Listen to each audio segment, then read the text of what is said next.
Dane Rose, and one of the remarkable things, given the scientific fact that every human action has been generated by our emotions and or our feelings and the chemicals and physical sensations that these produce, is that I never received a single hour of what might be called emotional literacy. And I'm 44 years old now and just beginning to piece things together. And I thought it might be rich to include you and share what I've learned so far about emotions, and about feelings.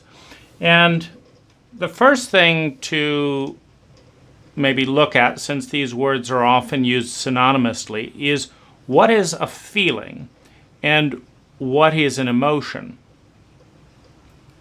And in an emotionally illiterate culture where these things are not broken down, there are many definitions, but one that I'm going to use here is that a feeling is something that comes from the outside. For example, if somebody smiles at me in the present, I may feel a sense of joy, a sense of lightness, and smile back, and certain chemicals are moving through my body. And so a feeling is something in response to the environment in the present.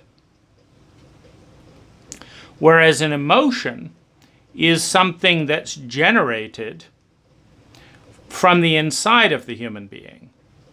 And so, for example, if I have a feeling because someone interrupted my video and made a loud noise, or I have a mild feeling of questioning, there's a big storm going on outside, does this microphone pick up the storm? There's a little bit of a feeling of uncertainty, 10% anxiety, and so that's a feeling being generated by the present moment. Whereas an emotion is something where I might remember something in the past and then project it into the future. For example, I might think, whatever happened to so-and-so, they seem very unhappy. I wonder if I'm going to run into them again and, they're going to shock me in some way because I never figured out what that was about. So now I'm feeling some anxiety that's generated from the inside, meaning I've remembered something in the past and I've created a possibility in the future, and so I'm generating those feelings on the inside. Emotion being something that is generated by the conscious mind, feelings being generated from the immediate environment. And that's a good distinction. For example, when you love someone and you see them, you just see their face, you light up because you love them. And the love is an emotion. It's a state that has been developed and is now residing as an ecology of thoughts and feelings and sensations in the form of memories and meanings that is now being generated. So I see someone, and it is that combination of memories and choices and feelings and meanings that are producing this feeling of love, this feeling of whatever it is that I've created. And this is a good distinction. Now, that leads then to the question of how do we develop emotions? And so I want to talk a little bit about falling in love. It could just as easily be falling into fear, falling into terror, falling into shame, but falling in love is a little bit more enjoyable.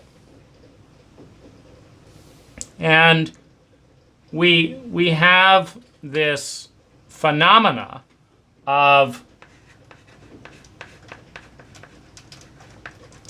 we have this very close relationship as a pack mammalian species with our culture, with our environment.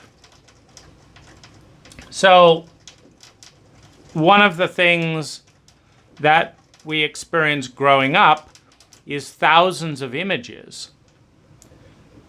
And they're associated with romance, with love. Romance and love almost often, synonymous. And so we develop a sense of what love is. And this sense has changed. If you look at romantic movies from the 50s, for example, if you look at the old James Bond movies, there's a lot of stuff that goes on there that is called highly romantic. Now there's some question like, well, maybe that's rape. And if you go to an African tribe and look at a woman's initiation ritual in certain tribes where the clitoris is removed by a rusty knife, this is called coming into womanhood and is something to be proud of. Something you get drummed about and celebrated because you're now a woman by this ritual.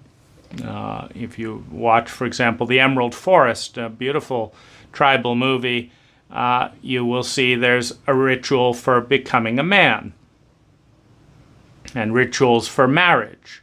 One of the rituals for marrying a young woman is to symbolically claim the woman from the father, to understand and respect the fact that the little girl inside the woman is always going to fight to be her father's little girl, and that little girl must be slain, must be conquered before the woman can be loyal to her marriage. And so that's ritually created with the young man coming up, having a club, knocking the little girl out and carrying her away from the father. And the father family are participants in the ritual, and so they make some show of protest, don't steal my little girl away. But the husband, in a blessed family, meaning where the family has given the blessing of marriage, is allowed to win that fight. And there's other things as well, covering the teenager with ants, initiation with snuff, doing something meaningful for the tribe. And this falls into the domain of culture because what we consider abuse is liberation in another culture. What is considered liberation in another culture is considered abuse, and vice versa. In the Emerald Forest, for example, the tribes referred to the white people along in Brazil as termites, because they would come in like little insects and eat away the forest. And so, these strange people were termites. They were certainly nothing to aspire to. They were people to stay away if you didn't want to be eaten alive by those termites. Now, this layer of culture is incredibly important to understand because culture is built out of language. It is built out of trauma, the threat of death, and it is built out of the promise of survival, security, love and belonging, and esteem. A culture provides a doorway that says, come through this doorway, speak this language, do these things, and you will survive. You will be secure in that survival. You will have love and belonging, and you will have respect and self-esteem in this culture the root word of culture being cult. So the cultural map is created by the majority in a given social environment. So the cult that cuts off the clitoris creates the meaning of that ritual, which is very different than the meaning we give to that ritual. We call it genital mutilation.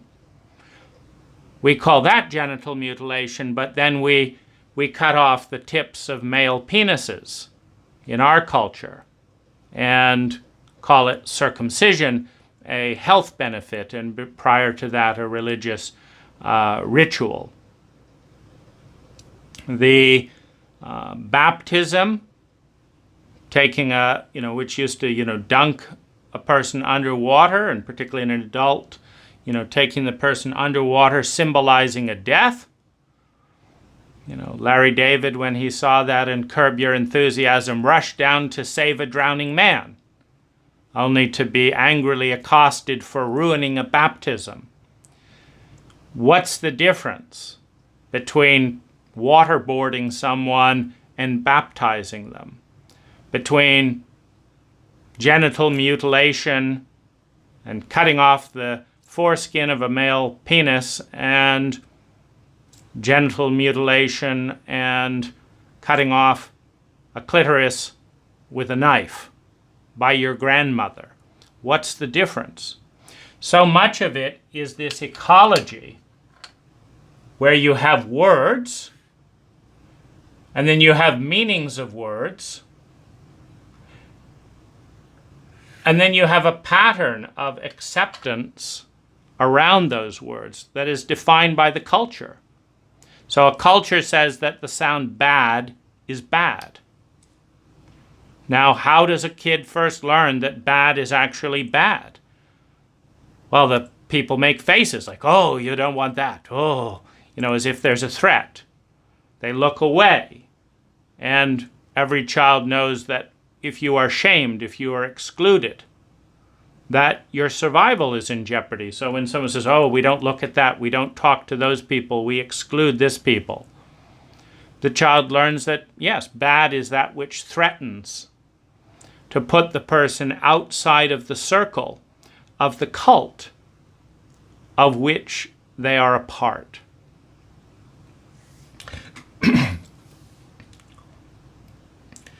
Now, emotion is developed through a network of associations. Associations of words, images, physical sensations, and exterior behavior. One of the things that you've probably experienced if you travel is, well, let's take grasshoppers for an example. So you've grown up in America, let's say, and grasshoppers are disgusting. Insects are disgusting. That's a bug. Get it away from me. And you've watched millions of people scared of bugs on movies, on all these images, and so you see a grasshopper. And so naturally it is something in order to ensure your belonging in the tribe, you make sounds. Women in the 50s used to say, "ee!" and scream when they saw a mouse or a rat.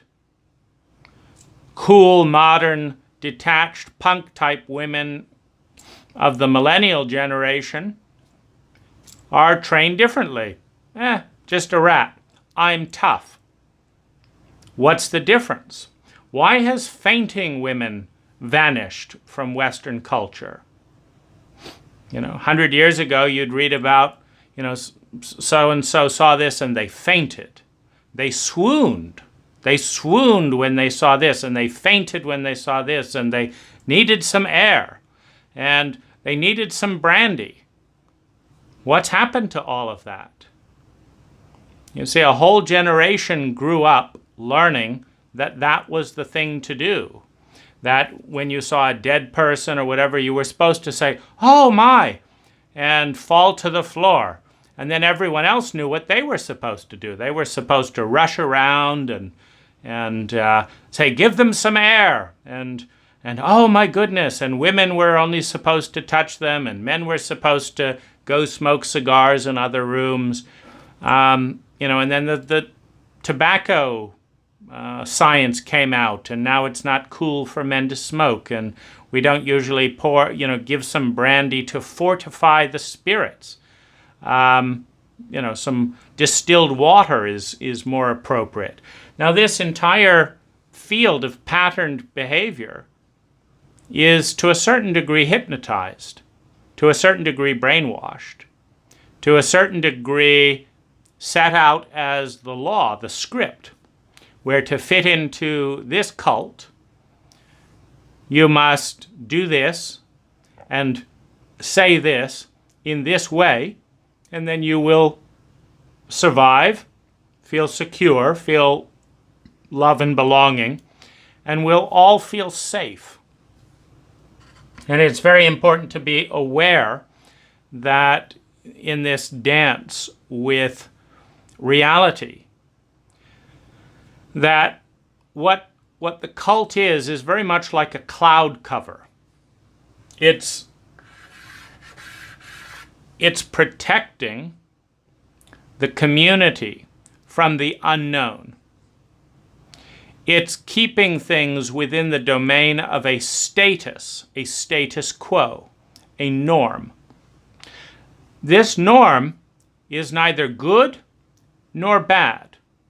It has varying degrees of intelligence.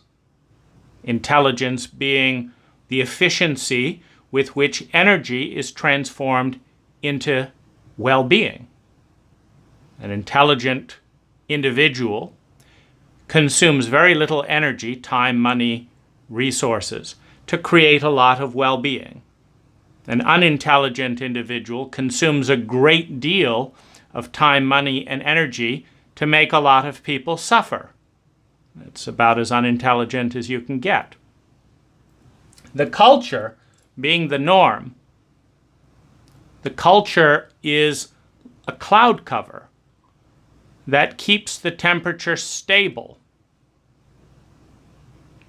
that stops the volatility of temperature you find like out in a desert. And this comforts the human brain stem, the reptilian brain, that responds to threats.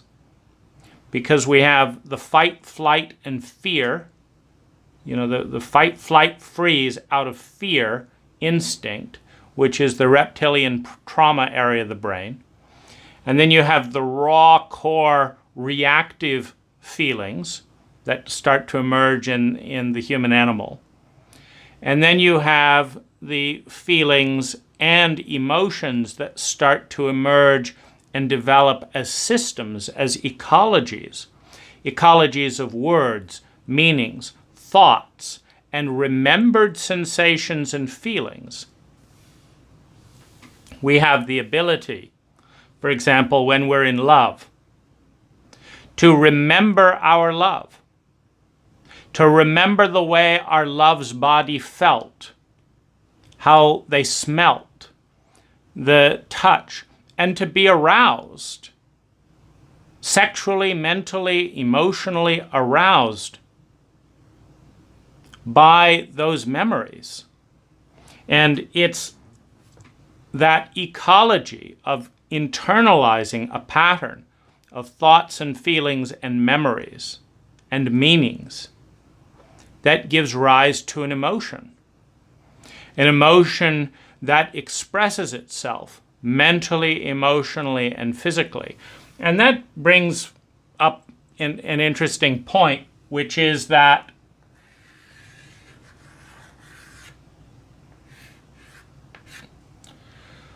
the heart, mind, and body are all interconnected. They are interconnected in memory, and they are interconnected in sensation. What I mean by that is there is not a thought that you can think that doesn't produce a certain degree of chemical change within the body. When that chemical change is viewed through the heart, there is a slight shift in feeling.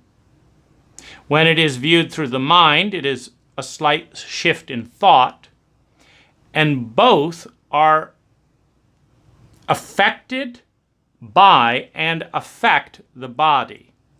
So there's a back and forth dynamic where a thought will change your body and your body will change your thought. Now here's a fun little experiment around this particular domain. And there's no particular order to this.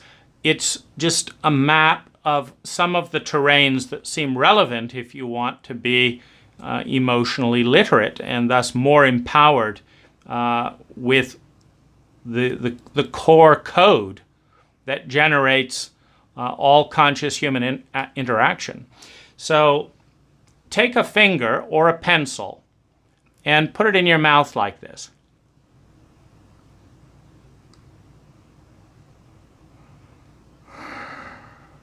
Now, the studies show that by doing this,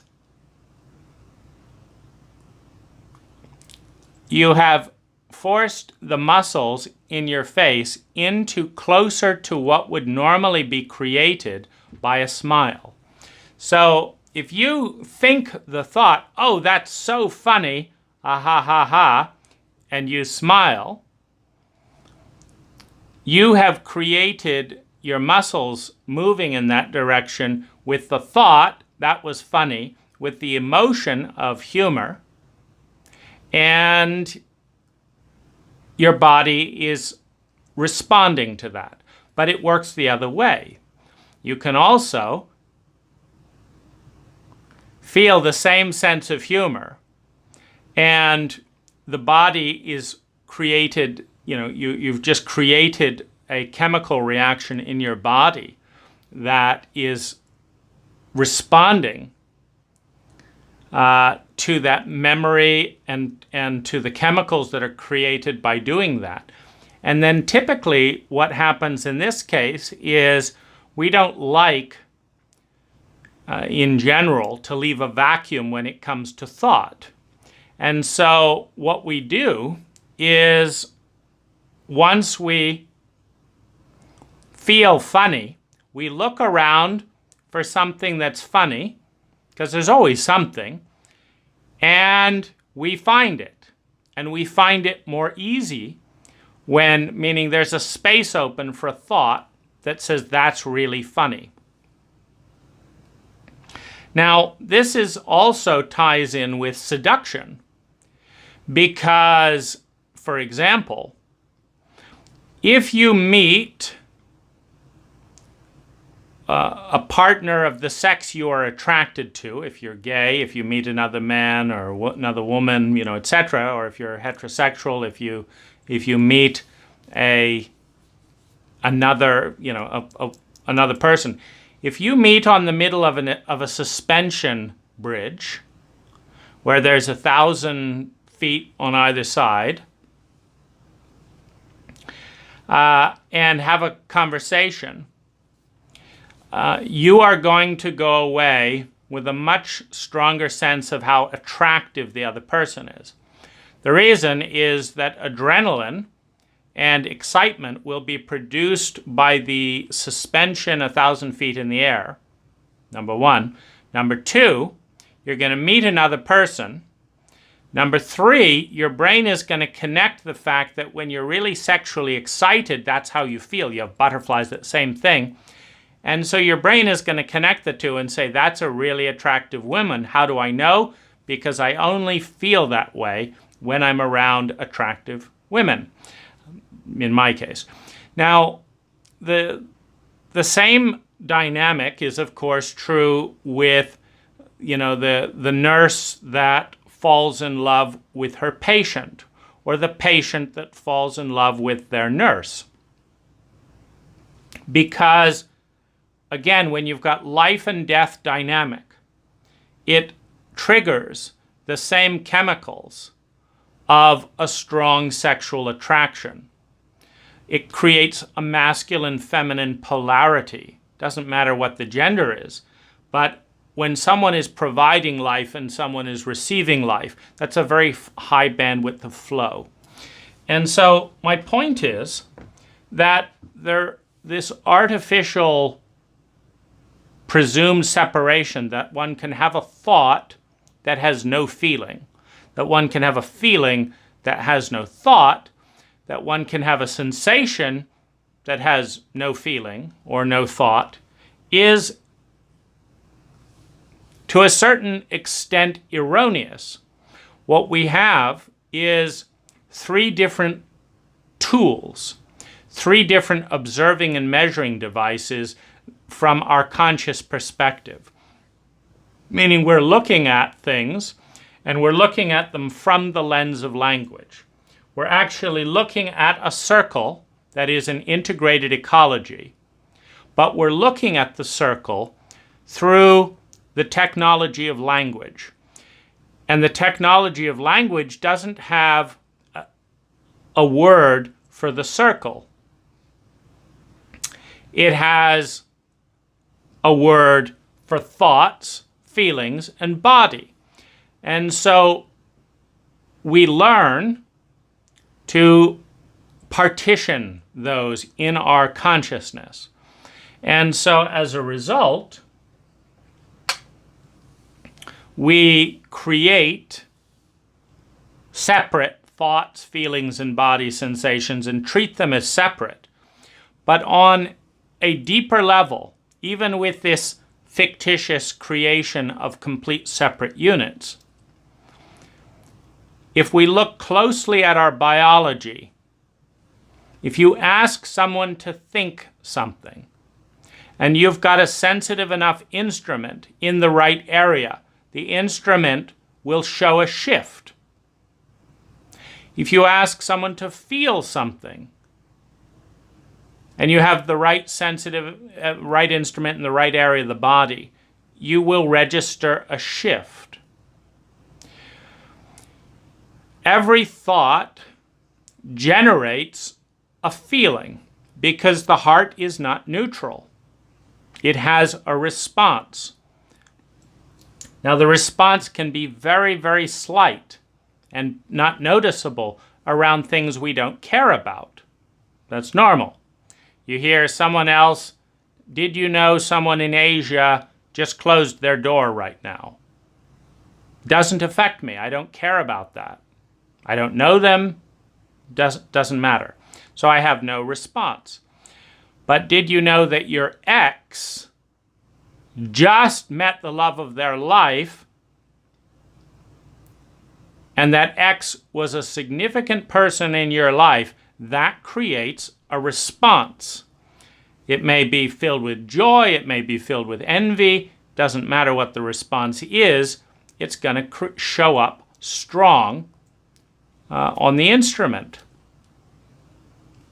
And that's an important thing to be aware of in this map, that we're dealing with the same object, and that the same object will have a physical, a mental, and an emotional response, and that they are all interconnected.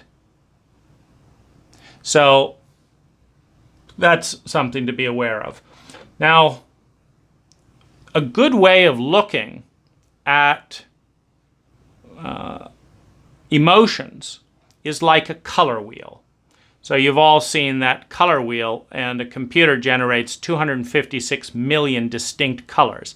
So you have the kind of reds moving over here, and then they move into the oranges, and then into the yellows and the greens, and then they get lighter, move towards white and into stronger colors on the edges. And so you have every color in the rainbow at every possible intensity. And a typical TV screen is building all of those colors like a 4K screen, 4,000 pixels.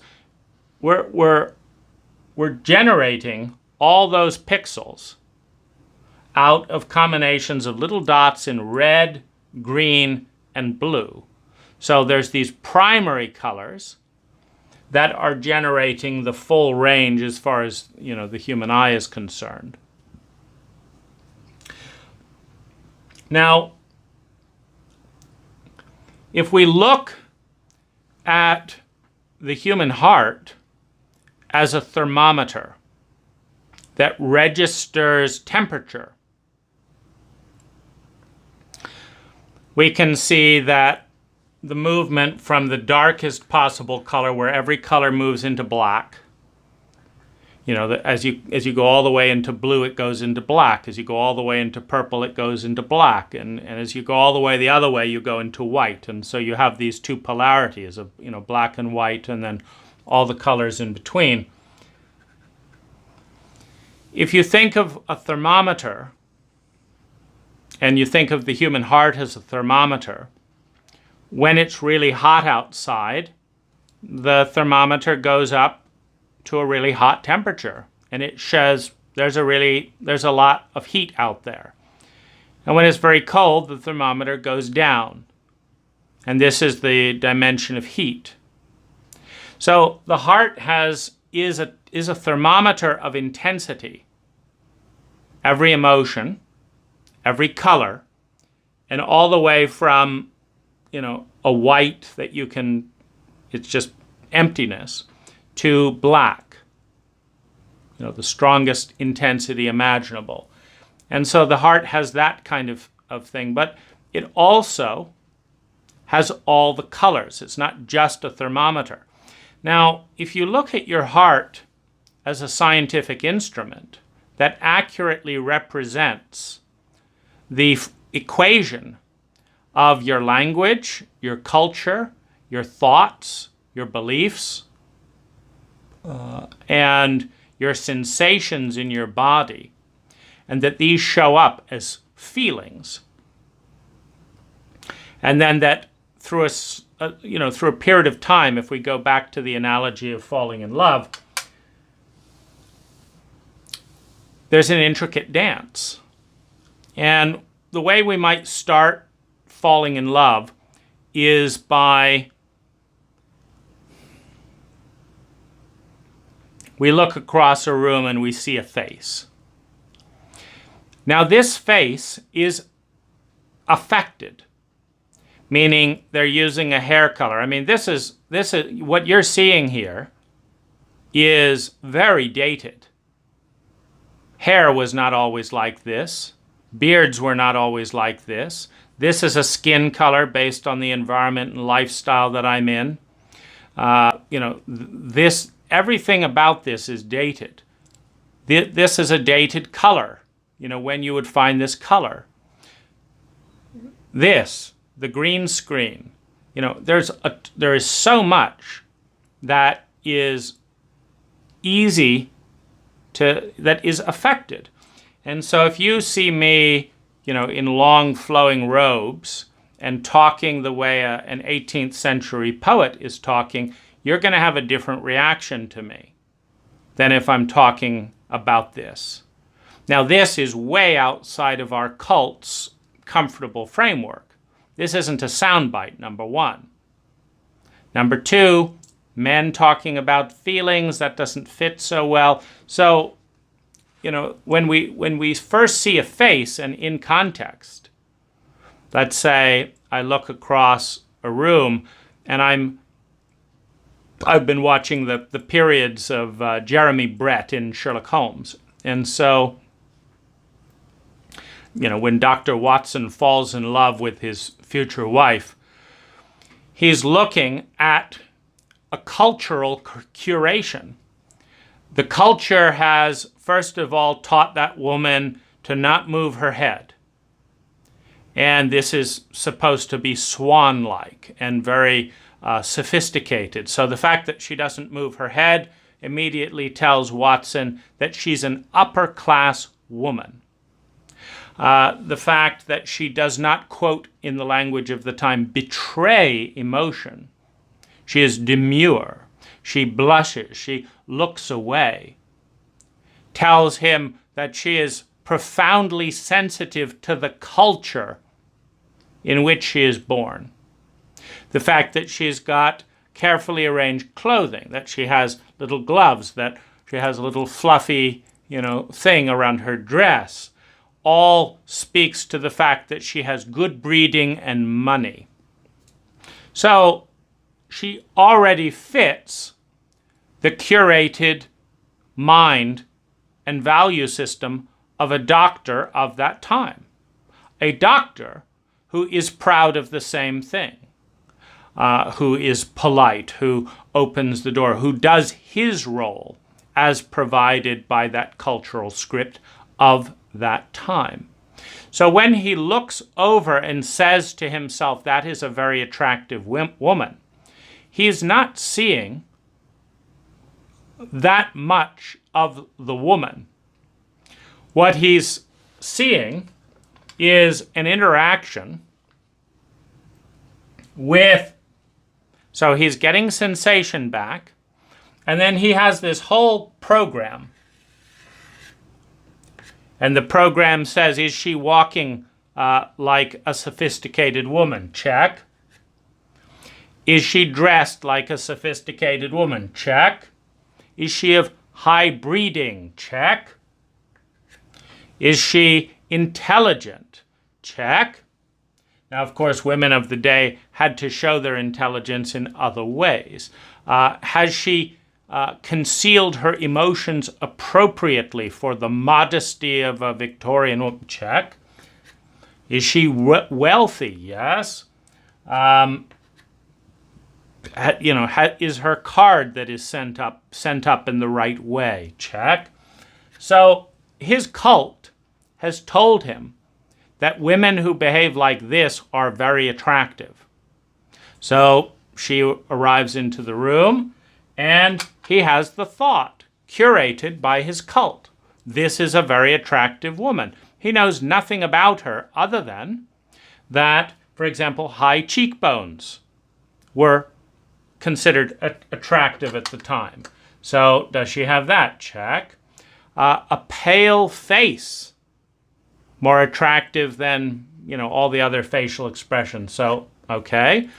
And so he has formed a relationship with his cult that is facilitated by her loyalty to the relationship to her cult.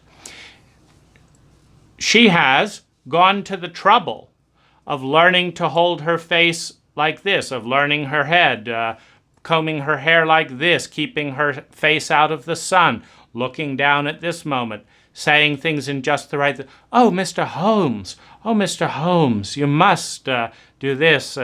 And she's also playing the cultural script, if she's a good Victorian woman, of being concerned for other people. The showing more concern for others than for herself. Okay, so we got to check that mark as well.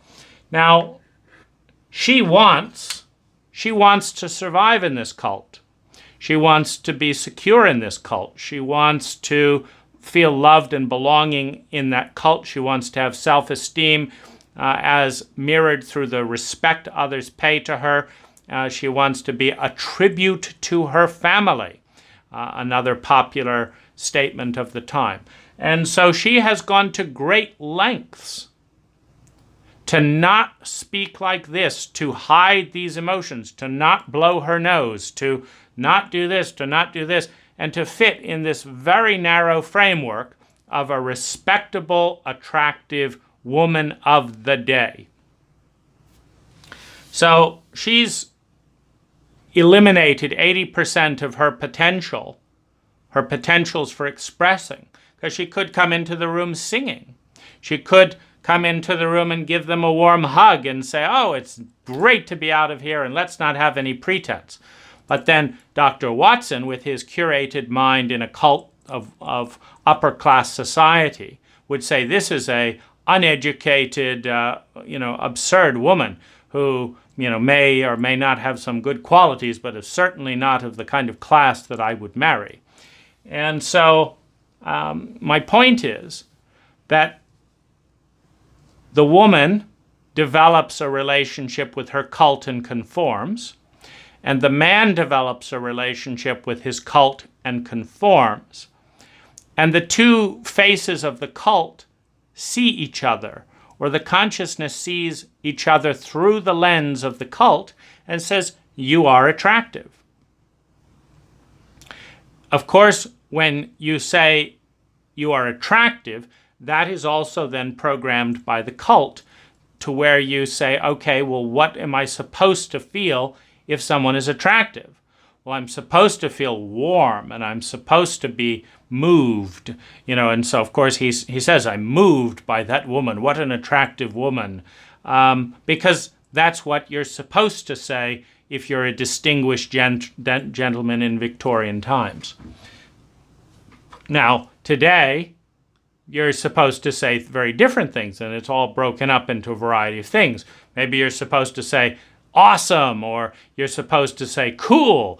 And if you do that in just the right way, and then you're in. And if you don't, then you're one of those losers. So it's the same cult dynamic. The script is just different. The roles are different, and the scripts are different. The cult archetypes predetermine or predispose people to have feelings. Now, the stronger the cult, the more everyone else will have the same feelings. Meaning, you look at, you look at a cult, let's say the 70s cults, where a lot of the sitcoms and things would talk about how lucky someone was to be a doctor. So go back to the 50s or 70s in the United States, and it was very strongly scripted that a woman who was available to be married should feel a certain way if there was an eligible doctor. You just pick the status symbols of the cult. Now, with someone else, if you were in Africa, it would be the size that your lip was cut open and you could stick a plate in your lip. Now, if you could get a big plate in your lip, wow, you were, God's gift to the opposite sex. It's like a big plate. Wow, I've got to have that woman. Over here we say, or used to at least, a doctor. Now, you're programmed, of course, from all the media, etc. But if you've got all of your friends and family all behaving as if this is such an amazing thing, they're all saying, a doctor, ooh, isn't that amazing? Well, the emotions are infectious. So if everyone is making this huge deal about this seemingly absurd incidental fact, you step back and analyze it and say, well, what's the difference between a doctor and someone who inherited a lot of money, since a lot of the value is coming from the earning power? Or what's the difference between, so today famous people are considered incredibly important.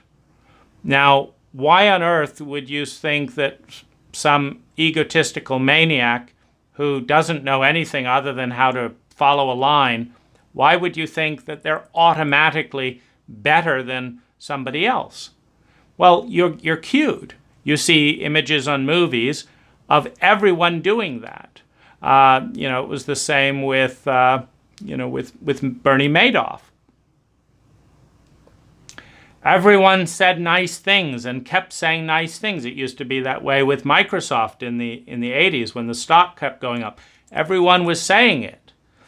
And when everyone says it, there's a great safety from a social angle, from the survival, security, love and belonging sense of self-esteem. If you're with the majority, you've got safety from a social angle. Now, you've actually got risk from a technical angle, meaning all phenomena follow a bell curve. And so right at the very point when absolutely everyone is investing in Microsoft is the exact time not to invest in Microsoft. So you have the different, but why are you doing it? Are you doing it to fit in and to belong? Because if you don't lose a lot of money in Microsoft when the stock plummets, everyone's going to be pissed because you're the only one who didn't do it. And they're going to be angry because you're excluding yourself. You were supposed to buy into Microsoft when we all did. You didn't, so you didn't lose money. You're not one of us. So if you want to make money, you don't do what the majority is doing after they've done it. If you want to fit in, you always follow the majority. So there's two different drives there. But 10,000 images of what love is prior to meeting. A personal theme of what that looks like for each person. Both people conforming to the cult. Then Dr. Watson and his wife meet. He thinks she's so lovely and beautiful. She thinks he's so chivalrous because that was the thing that a respectable man, they're supposed to be polite. They're not supposed to presume. They're supposed to protect a lady. So he does that. So they're both told that that's why they should fall in love. And so they do. And they're surrounded by people, meaning when she goes home and tells her parents, I have met a nice country doctor who was so nice and chivalrous, they're all going to say, ooh, ooh, amazing. And when he tells his friends that he's met a fine, distinguished, generous, cares for other people more than herself, upper-class woman, they're all going to say, well, that's the kind of woman you want to marry. So he will get complete support, not by Sherlock Holmes. He's, not fitting into the cult very well, but from everyone else. So now those emotions will be infectious. Now, the more other people say that's a great idea, the more you say that's a great idea, and the more you have the feelings that that's a great idea. Now, when everyone's agreeing that this is a great idea on both sides and it fits the archetypal image and it has some function, meaning there are sexual drives and there are needs for companionship as a social species, so you've got that innate magnetism in the mix, then you're going to start feeling happier. Every time I'm with this person, I feel like I'm in the right place at the right time because it fits the cultural stereotype. It's going along with the flow. All the words that I'm using around this person have positive connotations, like debonair, sophisticated, worldly for the woman towards the man. So Watson has all these qualities, and these words have been associated with reverence within the cult. So there's all this predisposition. These feelings these words create feelings. These feelings create body sensation. These words create body sensations. These body sensations create feelings, which confirm and verify the words that this is indeed a great thing that's happening. So you now have this person around which you associate great words, great feelings, great thoughts. So, of course, your body produces more positive drugs, more endorphins, more oxytocin, more adrenaline, etc., in relationship to that person, and you feel alive and excited. And then alive and excited are also positive words. So when you say I'm alive and excited, everyone says, yes, that's what I wanted for you. I wanted you to be alive. And so you got all this, and it's like now I'm supported even more. So I'll have more support. I'll be happier. My body will feel better. And then when you have sex, that feels good. And everyone says, well, that's the spice of life, and that feels good. So now you've got this complete ecology that's all built up around this person. Now the feelings move into an emotion, where at some point you decide, I like this. I want this. I want this woman. I like this woman. This is the woman for me. She makes me happy. We will be happy together. It's not just now, it's in the future. It's going to get better. It's going to work out. I'm going to be supported by my friends, my family, and I will be a respectable person in this cult. And it feels great. So now it's internalized as an emotion. Now when you see that person's face, you see the person who's going to bring you support, bring you respectability, bring you security, bring you sex, bring you the future of your family. In those days, passing on and having an heir was very important. So how can you do that without someone? So you've got all this matrix. Now it's on the inside. And so now you have an emotion that is self-generating. You are attached to the emotion.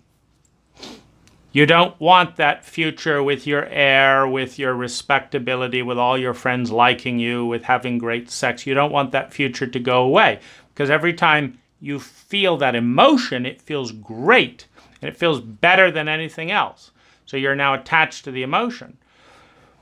Now, when people have disintegrated personalities, disintegrated personas, and they start behaving badly, but you have an emotion that is built up around them being, this amazing thing, you have to make a choice between whether to focus on the things they're doing now on the outside or on the emotion that has been created by the past and projected future that you built up. Or maybe your friends said nice things. I mean, maybe all your friends built up these thoughts and feelings that, oh, a doctor, that's so wonderful.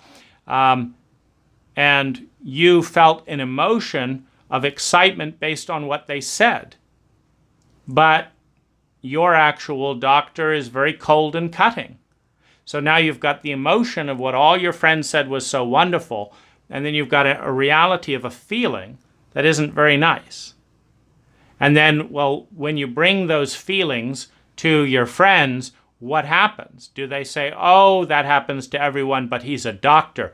Ignore those feelings, focus on how lucky you are and all that, or we'll think badly of you. So then you're steered to pay more attention to the emotion and ignore your feelings. The data coming in through your heart that this person is actually a very cold and cutting person when they're not trying to manipulate, for something. So that's a feeling of loneliness. So you ignore the loneliness to focus on the emotion of, how wonderful everything is. So we're dealing with the terrain. And I thought it would be worth noting a couple of equations that apply at least some of the time and perhaps a great deal of the time. Sensation plus belief equals thought. Sensation plus thought equals feeling. Now, these distinctions are important because if you put yourself, for example, maybe you saw Shawshank Redemption, where the prisoner was escaping. And you can imagine them crawling out through the sewer, through a long pipe. Now, the emotion, see, this is a very interesting thing between feelings. So your feelings are telling you this is shitty, this is smelly, this pipe is cold, this is wet, I don't like being in a pipe, I don't like any of this, I don't like having to crawl. That's the feelings. But the emotions are much stronger, meaning in order to deal with the tremendous frustration of digging a tunnel with no certainty, you have to develop an emotion And what do you develop the emotion to? An image of freedom. And if you've been developing and cultivating that emotion for 5 years, the imagination, like what's the thing that the prisoner is imagining? The face of the warden when he realizes he's free. The face of the warden when he realizes all of his investments are, have been moved. So he doesn't have any money. And the liberation of, going off into paradise with all that money and being free. So when you take an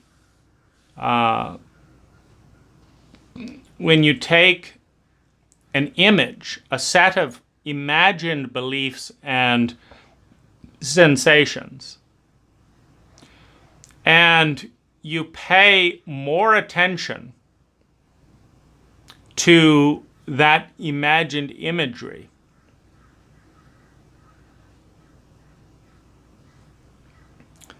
when you put aside the feelings of being a prisoner, and you focus, you cultivate the emotions around a future that you're dreaming about. Now you can have a transcendent moment in a sewer tunnel as you feel the joy of moving closer towards the reality that you have developed an emotion around. You're choosing to live in your inner world rather than in the outer world, such that you're not thinking, oh, I can't take another step in this fucking sewer tank. You're thinking, yes, it's all going ahead. I can imagine the face of this, I can imagine this, and how I'm going to feel there. And all I have to do is take another few steps here.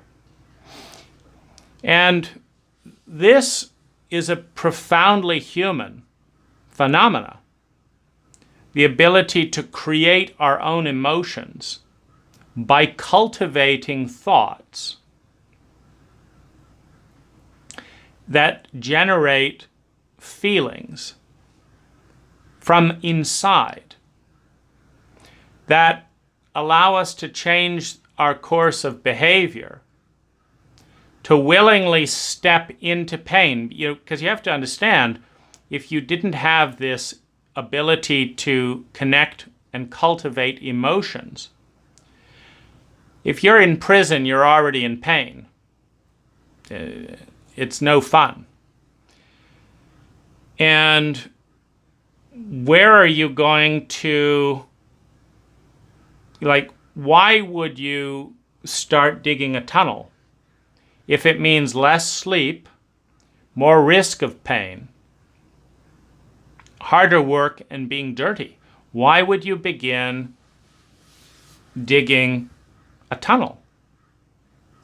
It doesn't make any sense, because you don't feel better when you get out of bed late at night and start digging the tunnel. You don't feel any better.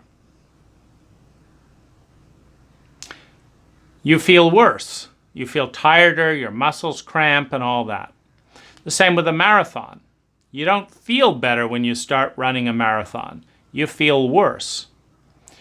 So it is the cultivated emotion in relationship with a future that motivates us to temporarily increase our suffering in the belief and in the prioritization of the inner emotion that relates to a future. Why would we ever save money? And of course, in the United States, we save very little money compared to, for example, Japanese. But why would we save money? If we're just going off of feelings, we don't. But if we're building and cultivating an emotional relationship with a future, with the joy of passing this money on to the next generation, with the joy of retiring like this and like this, well, that's when listening to the emotion leads us to transcend the present moment. And we can see how vulnerable this is and how important trust is, because you have the phenomena, for example, where some women put their husbands through college. The woman works, the husband goes through college. Now, for the woman to take on the job and deprive herself of her husband is a sacrifice.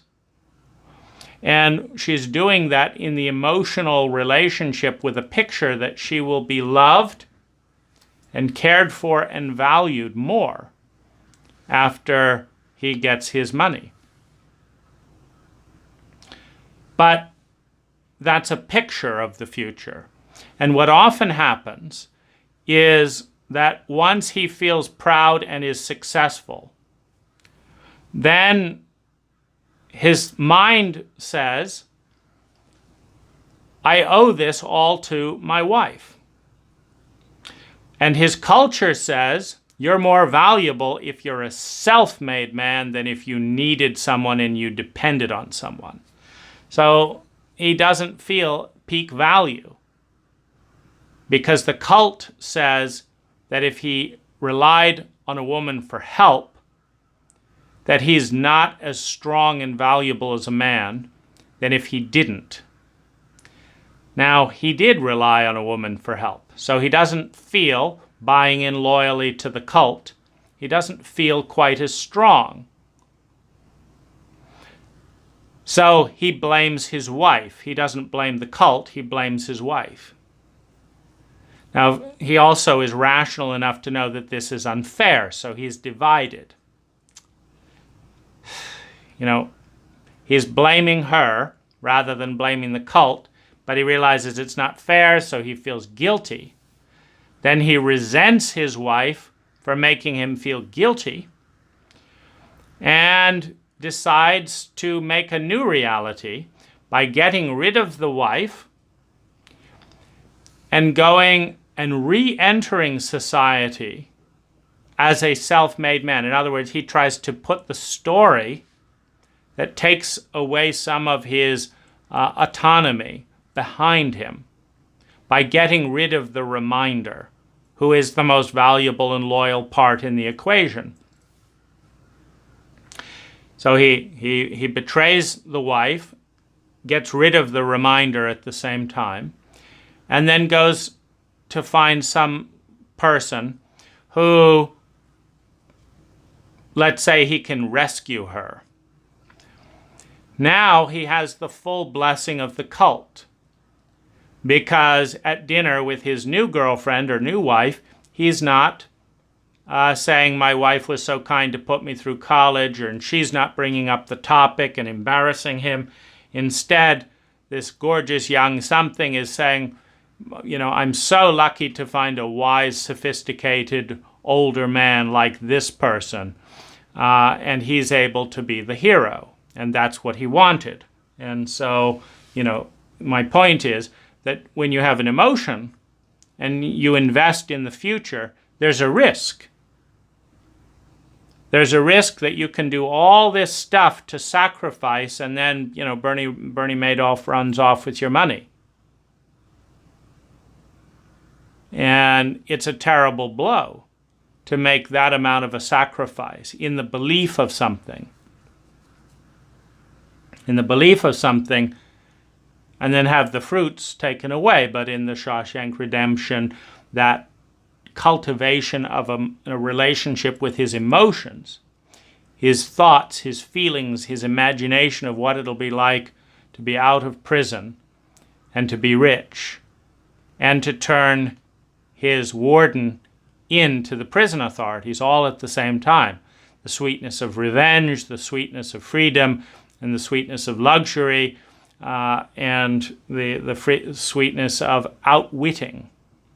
So you've got all those coming together, which are all pleasurable sensations for a prisoner in that particular context.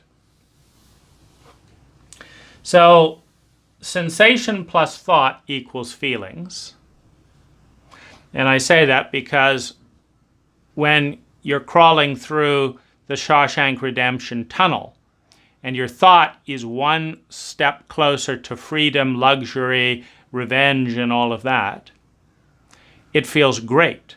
The exact same sensation, wet, stinky sewage, saying at the end of this, I'm going to be humiliated and put to death, every little inch feels absolutely horrible because you're already anticipating and feeling the emotion about the future.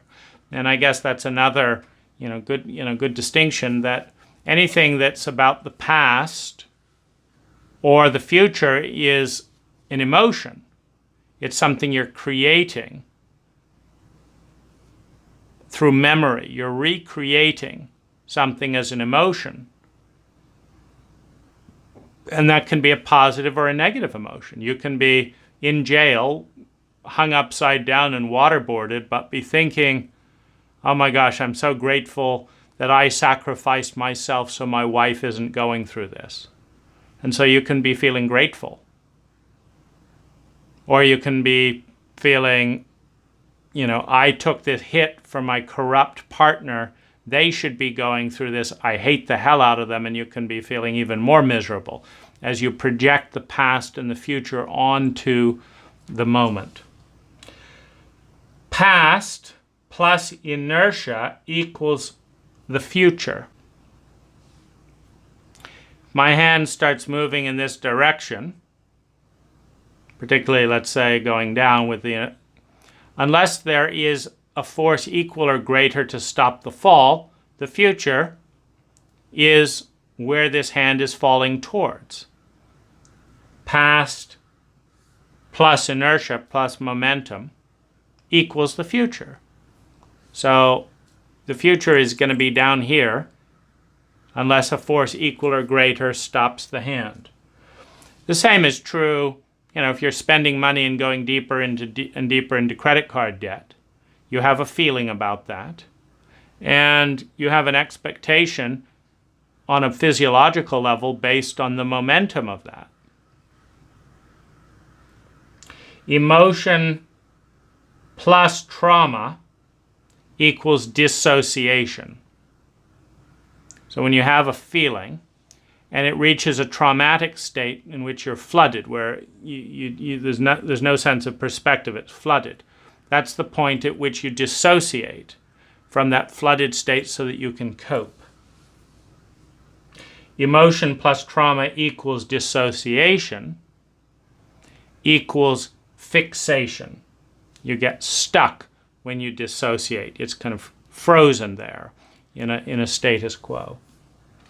Environment plus ego filter equals feeling.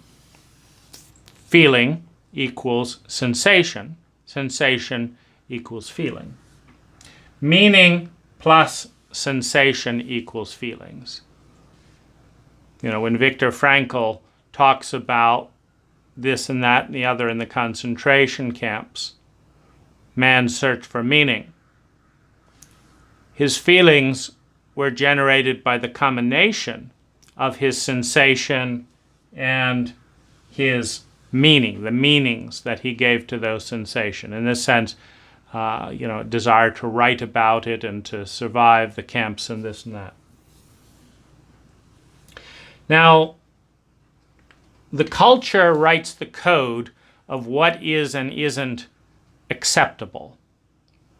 That which is acceptable is smiled at, blessed, opened up. That which is not acceptable is met with scowl, fears, threats, traumas, symbols, isolation, and that threatens the survival of the individual. We are a pack mammalian species. There's absolutely nothing in this entire frame here that can survive with one person alone. Nothing. My parents made this body. Someone else made this necklace. Someone else made this shirt. Someone else made this ring. Someone else made the blackboard. Someone else made the phone. Someone else made the microphone. Someone else shipped all of those things. Someone else set up the companies to sell them and then resell them. Someone else created green screen technology. None of this is about me. I don't even exist in your world without all of that participation. And so whatever the cult says is taboo. We can't talk about this. Whatever the cult says is taboo, is not welcome, threatens the safety and survival of the individual, and thus produces the feeling of trauma, of awareness of one's life being in danger, which creates a very strong magnetic pull to move one's behavior back into the culturally sanctioned area of your particular cult. Now the question is, in the awareness that every cult has its insanity. Now insanity is a mathematical equation that doesn't add up. So 2 plus 4 does not equal 600. 2 plus 4 equals 6. It doesn't equal 600. Now, cults have always been clumsy and had poor mathematics in some area or other. If you think of the cult of the Catholic Church, they thought that the sun went around the earth. You look at the cult of anything, the cult of communism, the cult of capitalism. There are areas that don't work. Wikipedia is not supposed to work. If you truly believe the capitalist dogmas, Wikipedia is not supposed to work. If you truly believe the reductionist, materialistic, scientific cult, then near-death experiences where you float above your body, those aren't supposed to work.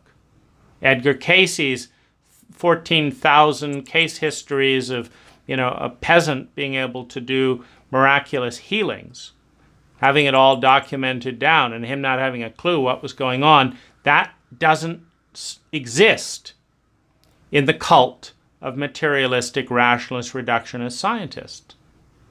And so, in order to not look too closely at that supposed non-existence, people don't look at that. They just tune it out. And that's called the insanity of the cult. 2 plus 4 doesn't equal 600. Well, you have young kids asking their mother, well, if God loves us, why did he kill my sister? It's a good question. Well, what can they do? Because if they bring that to church, then they'll be thrown out of the church. Nobody will like that being brought up. So the mother says, shh, we don't talk about those things. This is the taboo, the area of insanity that exists in almost every system, certainly in any dogma, is when, what did they do in science when the speed of light didn't add up to the speed of light? Rupert Sheldrake does a great job of pointing out that the speed of light has actually increased, decreased, and then increased in a 100-year period. And also pointed out that the scientists got together and just decided to make the speed of light a constant because it helped with their theories. It didn't actually behave like a constant, but we just won't talk about that. And so 2 plus 4 equals 600. And we're not going to count that too closely because then it falls away. The scientific community talks about the Big Bang. Now, it had no reason at all, but poof, there it was. The entire multiverse created in one moment out of nothing. Well, why was it created? Well, we don't know. How do you know someone didn't poof it into existence? We don't know. But we are going to take it on faith that there is no God and Okay, so you've got as much faith as anyone else. You've got good science over here, and then these little pockets where you want to be able to ask for a leap of faith, just like any other dogma or religion. So we're coming into this terrain of dogma, and then the insanity that is part of every dogma, which is made taboo, which in order to receive the cult's blessing, you cannot talk about that. Don't ask him about his limp. Don't ask, if you're a Scientologist, don't ask where Mrs. Miscavige is. She was there one day, and now she's vanished for years. Don't ask. Nope, not unless you want to be excommunicated. So, and tormented and all this. Don't ask. So, there's a taboo. And if you cross that taboo, your life is in jeopardy. It's a trauma. You'll be excommunicated from the church if you put your penis into another man's hand. How's that? I thought God created both our bodies. I thought God created in His image. So what exactly is so wrong about? No. Jesus loves you, but He doesn't love you if you put a penis in another man's hand. And He doesn't love you if you talk about it either. And if you doubt Him, which means if you doubt me, so just shut up about it. So we have shame is the phenomena of a person agreeing to shame is the phenomena of being caught in the domain of the taboo. Now, it's very important to understand this, because if you are a young woman in an African tribe and you refuse to have your clitoris cut off, everyone knows that you're not a dignified woman. And shame is the feeling when you know that too. Because you don't feel ashamed when you say, you fucking barbarians, get the fuck out of the Stone Ages, wake up, look at what's going on YouTube. Everyone else in the world thinks this is a joke. Wake up, you fucking idiots. I don't want anything to do with this tribe. I'm out of here. You're not feeling shame. You're feeling pissed off at being asked to do something stupid. But the woman, the young girl that wants to be part of the tribe in which she grows up, feels shame. Shame that she has crossed the line of the cult, and is now outside the pale, beyond the pale, that stone wall in Ireland that marked the area of the civilized culture and the uncivilized, beyond the pale. She's over the threshold. And she's never going to be secure in her love and belonging again unless she makes reparations and comes back into the cult. Now, this is the phenomena of shame, exclusion, and it is often a trauma. For example, a child feels the trauma of shame. When a child drops mom's favorite vase and knows his mother's well enough to know that she goes into unspeakable rage anytime anyone's near that vase, that vase is, frankly, as far as they can tell, more valuable than all the family's life. When the child breaks the vase, they know it's beyond the pale, and they know their life may end. They may be hated for the rest of their life. Their mother may try and kill them. If there's a military conscription, they're going to send them, go and die in the war. And mothers have this kind of willingness to kill and murder their children and to shame them. And there's an interesting, and if you look at this phenomenon of psychohistory, the hostility with which mothers treat children that won't go and die for the motherland, even in wars that have nothing to do with survival, but just about the nobility. This willingness of a mother to feed her children to the war, to satisfy the cult dogma of nobility, just for nothing. You look at the British and their march into the valley of death, the proudness that we were all willing to die to stay British. Arrows, guns, chaotic this and that, certain death, that's not what mattered. What mattered was they marched in single file and they kept the march until they were all slaughtered. It was such a beautiful sight to watch all these men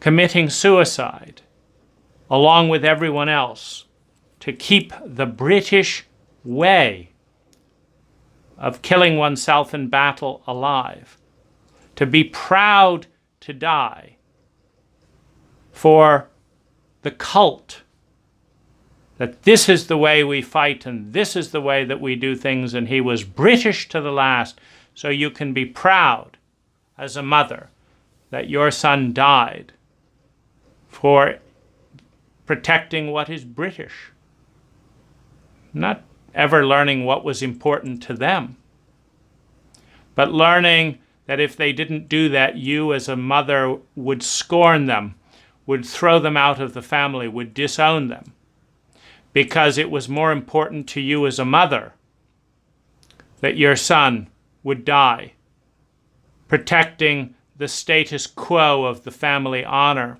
regardless of, the Falklands War or some bizarre conquest off overseas. Doesn't matter. You died for your country, and that's what we do in this country. I could give a shit about you unless you make me proud in the context of my cult, because the cult is more important than me. It's more important than you. I will kill my entire family to protect the cult, even if the cult is insane, rather than risk the unknown, the trauma and the fear of the unknown, which is what is outside the cult, because we are all free to leave the cult at any point. It's just to do so is to be alone, and often at risk of death, because our security of survival is typically dependent on the cooperation of others. Now, money, for example, in the United States, has sidestepped a lot of that. But still, for example, in China, it doesn't matter if you have money. If you don't have relationships between families, you cannot buy anything.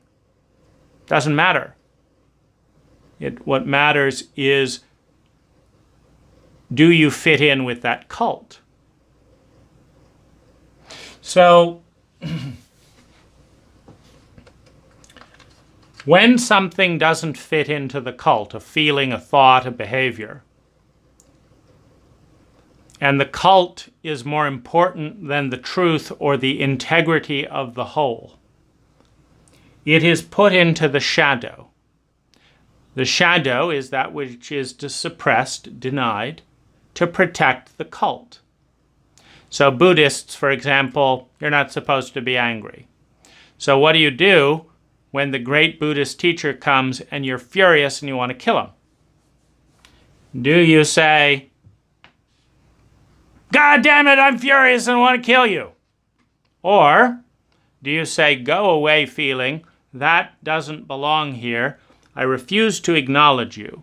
Well, then where do you put that energy? You put it in the shadow. You put it into a partitioned area of the psyche, and then you spend energy to keep the wall up. I never want this secret to come out. I never want this energy to come out. Now, what happens when you're in a capitalist cult? When you're in Wall Street and someone's saying, we're ruthless people. We don't and you want to do something kind for someone. You either deny that kindness or you do it and you keep it a secret because you wouldn't want to be seen as soft. If you're in prison and you feel sad that there's all these lonely people here, but in the prison cult, sadness is taboo. We don't have sadness here. We don't cry here. So if you have that thing, you've got to put it in the shadow, because if you cry here, we'll kill you or we'll torment you.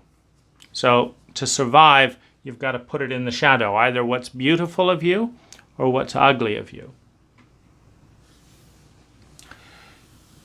Now, the emotional color wheel,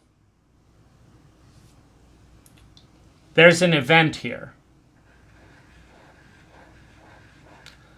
Let's say the event is you went shopping, or you need to go shopping. So let's say, anyway, so you're going shopping. So this is the event. The event is you're going shopping. Now, what you feel, so remember the heart-mind-body triad. So the heart is a scientific instrument that is going to translate your thoughts, beliefs, expectations, and the actual sensations of going shopping into a feeling. And the combination of the sensation, the belief, and the thought of this event in a given environment, which will produce a lot of the thought and belief and sensation. Meaning if you're in a volcano while you're going shopping, you're going to be very hot. So your feelings are going to be different than if you're in an iceberg going shopping, which you're going to be very different again than if you're on a nice spring day in America going shopping, at 65 degrees. So the environment determines the sensations. The culture determines the default thoughts and beliefs, which in turn determine the default boundary of what is and isn't taboo. For example, I went shopping once in my pajamas. The sensation was fabulous. I was in a hurry, didn't want to get dressed, and my pajamas are comfortable. Now, the belief and the thought as a default would be, this is not what civilized people do. They don't go shopping in pajamas. So what does that make me? Does that make me dumb, uneducated, an unrespectable person? There's a default within the cult. And then there is the choice to change that default. I've always made a point of analyzing the harm, and I looked at it and said, this will save time. I will be more comfortable. Maybe other Americans will learn to think a little bit. There will be no harm done by this break of this taboo, other than that some people may judge me, and that's of no concern. So the thought and belief was actually very pleasurable. But for someone else, let's say they're working in a stiff, conservative corporation and their boss goes to that store, if they'd been in pajamas, they might have been absolutely terrified, knowing that that boss would end their career if they saw them stepping outside of the cult barrier. And so they'd be feeling, terrified of the loss of a lifetime, fueled and paid for by that career. Depending on where our ego is, so you've got the event, you've got the larger cultural environment, and depending on where we are in our beliefs and our thoughts, we will experience the entire range of constrictive or positive emotions. And this is a very important thing to understand, that depending, that if we say that shopping is a noble experience and that it signifies this, we will feel one way. If we say that shopping is a materialistic experience and is destroying the environment, we will feel more guilt, for example. If we say that shopping is a dangerous experience and our belief is that most shoppers will get stabbed to death for their things, obviously with different historical references, then we will have fear and panic and maybe trauma around shopping. And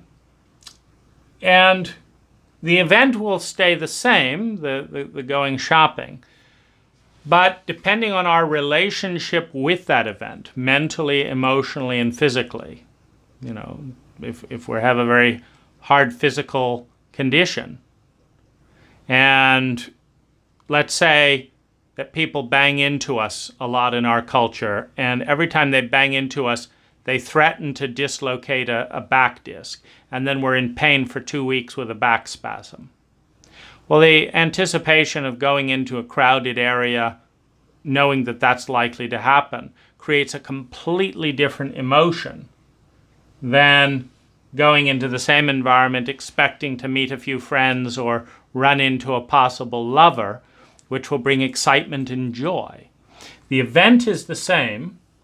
It is the combination of expectation created by thought and belief, which in turn is created by the environment in which it has taken place, that determines whether the sensation of the event, going out, getting into a car, driving to the store, getting the things and coming back, or if we're in a wheelchair, hiring an Uber or an ambulance or whatever the protocol is, this will determine the feeling.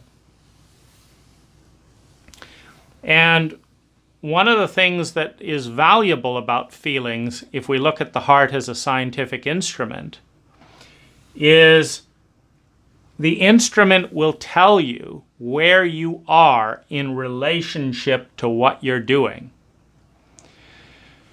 For example, if you are horrified at the idea of strangling your baby, the horror will tell you that you have a belief that it is wrong as a parent to strangle your baby, that it is bad, that bad things happen, that that all kinds of bad things will happen if you do this.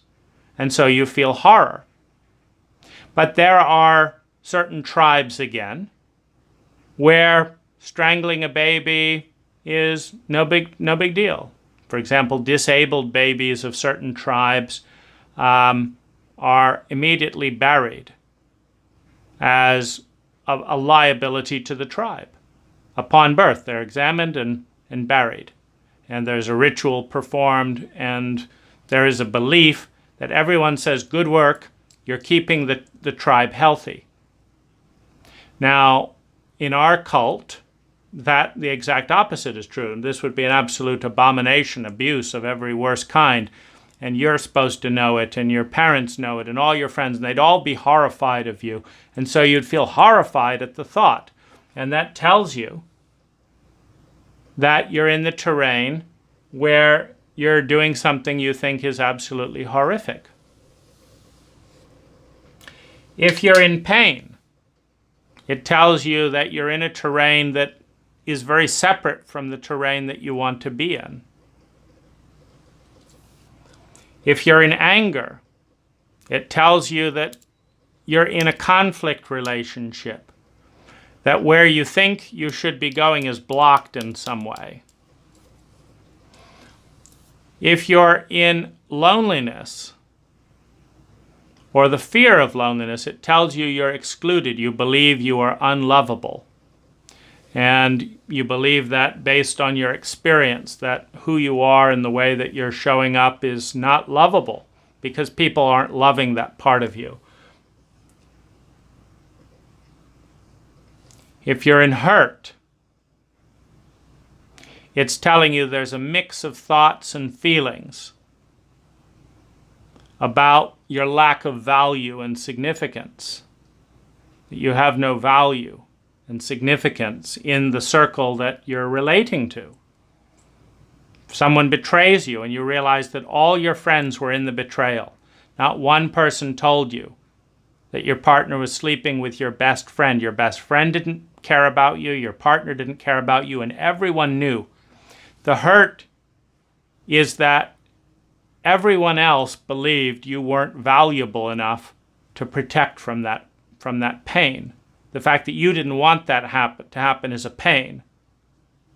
And the fact that you wanted everyone to respect and value you enough to tell you and they didn't means that you're going to feel hurt. If you're feeling envious, it means you don't believe that you could create that.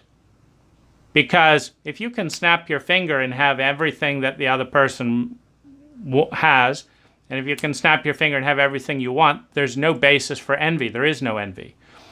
If you feel envious, it's because you don't believe you can have what you most want. So as you heal envy, it moves towards admiration. Envy is admiration. Oh, I think that's so lovely. That's a wonderful quality. That's beautiful. And then that's followed with the belief, I can never have that. That creates envy. When you have rage, you have a feeling of powerlessness. So, if you understand your feelings as guides to your thoughts and your beliefs, and if you understand that your emotions are the thoughts and feelings that you cultivate consciously, then you understand that to move through the whole color wheel of emotions is to move through the whole color wheel of possible beliefs and thoughts. And when you understand that physicality is thought and belief at a denser form,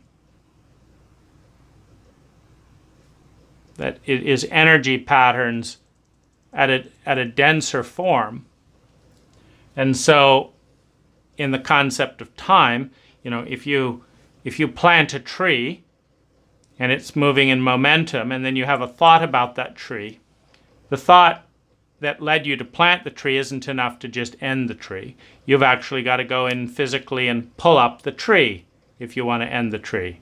Just like you have to physically plant the seed. If you can't just think, plant a seed and the tree grows, you have to actually think, plant the seed, then take a seed, put it in the earth, and plant it.